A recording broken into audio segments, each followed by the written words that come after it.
አሰላሙ አለይኩም ወራህመቱላሂ ወበረካቱሁ። ዛሬ የማካፈላችሁ ወይ የምነግራችሁ እስከዛሬ ያልነገርኳችሁ እስከዛሬ ካጋጠመኝ ገጠመኞቹ በጣም ያስደነገጠኝ ብዙ ጊዜ እንቅልፍ ያጣሁበት በጣም አስደንጋጭ የሆነ ቀብር ስቀብር ያጋጠመኝ ክስተት ነው። አሁንም የምነግራችሁ ለብዙ ጊዜ እንቅልፍ አጥቼ ስቸገር ሻህመናል ከሪምን ሄጄ አማክራቸው ነበር።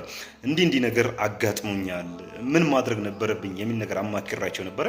ያው እሳቸውም ነገረውኛል። እሳቸውም በኹጥባቸው ጁማ ኹጥባ ላይ ተናግረው ነበርና አሁን ደግሞ ያው ከዲን ከሸሪዓ አንፃር መናገሩ ለሰው አስተማሪ የሆነ ነገር ማካፈሉ ጉዳት የለውም በሚል ነው ይሄን የምነግራችሁ።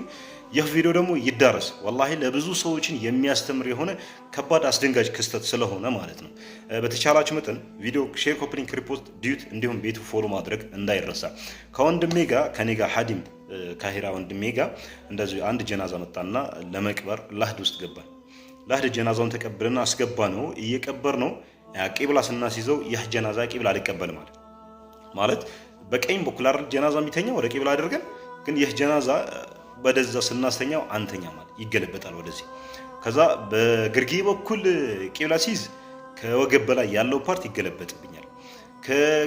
ከወገብ በላይ ወደ ቂብላ ስናስይዘው በእግር በኩል ይገለበጣል። ከዛ ከኔ ጋር የነበረው ልጅ አንተ ምን ሆነህ ነው? ምንድነው እያደረክ ያለው? ስለው አርኔ ምን ቢብሉኝ ነው እየተገለበጠብኝ ነው አለ። ከዛ ከውጭ በጣም ብዙ ሰዎች አሉ፣ ከላይ ደግሞ ያው ከለላ ተደርጎልናል። የሚያየው ሰው የለም። የምናውቀው እኔና ይህ ጓደኛችን። በጣም ደነገጥኩኝ። ምን ማድረግ እንዳለብኝ ግራ ገባኝ።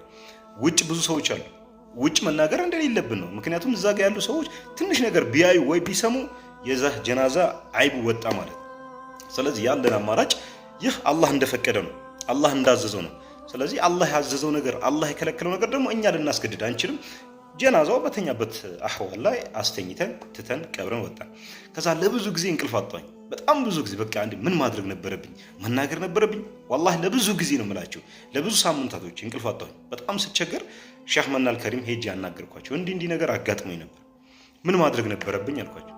በቃ ይሄ የአላህ አምር ነው፣ የአላህ ትእዛዝ ነው፣ ማድረግ ያለብህ ነገር ነው ያደረከው ብሎ ሰሞኑ ያው ጁማ ኹጥባ ላይ ተናግረውት ነበርና ከሸሪዓ አንፃር መናገሩ ሰዎችን ያስተምራል ተብሎ ስለሆነ የሚነገረው ስሙ ሳይጠራ ምንነቱ ሳይጠራ የሞተበት ቀር አድሬሱ ማንነቱ ሳይነገር ሰዎችን ያስተምራል ተብሎ የታሰበ ነገር መነገሩ ክፋት ስለሌለው በሚል ነው ማካፈላችሁ። ያው እንግዲህ ተመልከቱ። ዛሬ ጀናዛ እንደዚህ ቂብላ ሊዝም ያለው እዛ ግን ምን ይገጥመዋል? ያ አኺ በዱንያ ላይ ያለን ሰዎች ይህን ነገር ከገጠመን ሲሞት ምን ሊገጥም ነው? ወንድሞቼ ወላሂ ዛሬ ለዱንያዊ ጥቅም ብለን አንዱ ካንዱ ስናባላ የአላህ ትእዛዝ ስንጥስ በሰዎች በዘራቸው በብሔራቸው እርስ በራሳቸው እንዲባሉ ስናደርግ እኛ ነገ ምን ይገጥመናል የሚሆነው ነገር ማሰብ አለብን። እነዚህ ነገሮች ወላሂ አላህ እኛን ሊያስተምር ነው እንጂ አላህ እዛ እንደፈለገ ማድረግ ይችላል። ነገር ግን እኛ እንድንማርባቸው ነው።